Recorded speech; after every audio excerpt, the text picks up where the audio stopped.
It is Monday, January 13th in the year 2025, also known as the smartest year ever. My name is Gordy.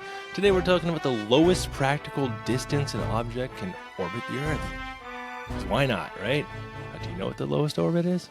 So when it comes to orbiting Earth, there's a Goldilocks zone. Too high and you're in the exosphere, drifting into oblivion, and too low and the gravity will have you back down on the ground faster than me when I stand up too fast after sitting on the couch too long. But where exactly is the lowest orbit an object can maintain?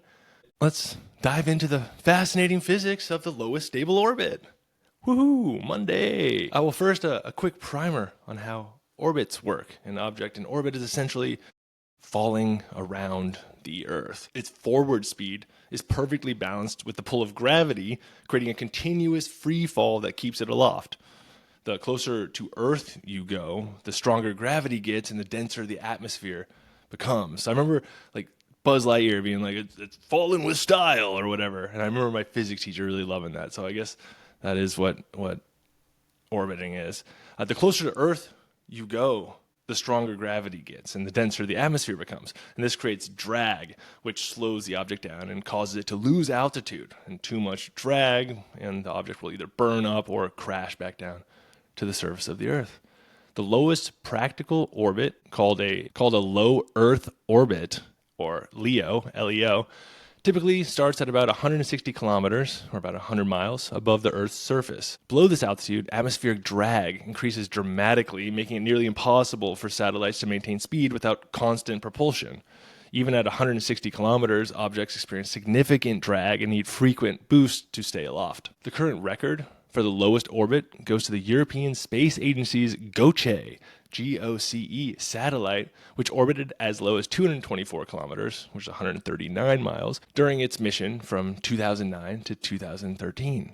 GOCE was specifically designed to operate at such low altitudes using an innovative ion propulsion system to counteract the drag. It measured subtle variations in the Earth's gravitational field with incredible precision, essentially mapping the planet's geoid, which is like the shape of the Earth's surface if we were entirely covered by water.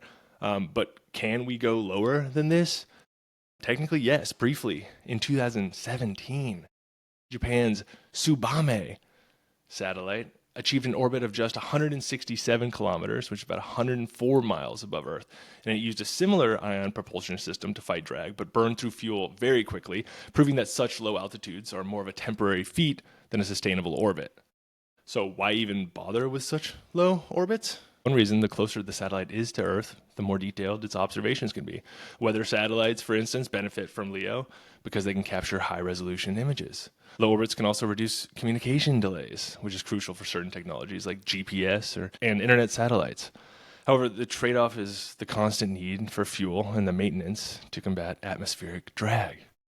At some point, though, gravity always wins. Below 160 kilometers, even the most advanced propulsion systems can't overcome the drag, making it the unofficial point of no return for orbits. Objects at this altitude will deorbit and burn up within hours or even minutes, depending on their speed and their mass. So next time you look up at the night sky and think about the satellites zipping overhead, remember that they're not just floating, they're balancing on a razor-thin edge of physics and engineering. And for those daring to push the boundaries of low orbits, the reward is a closer look at our planet, even if it's only for a little while.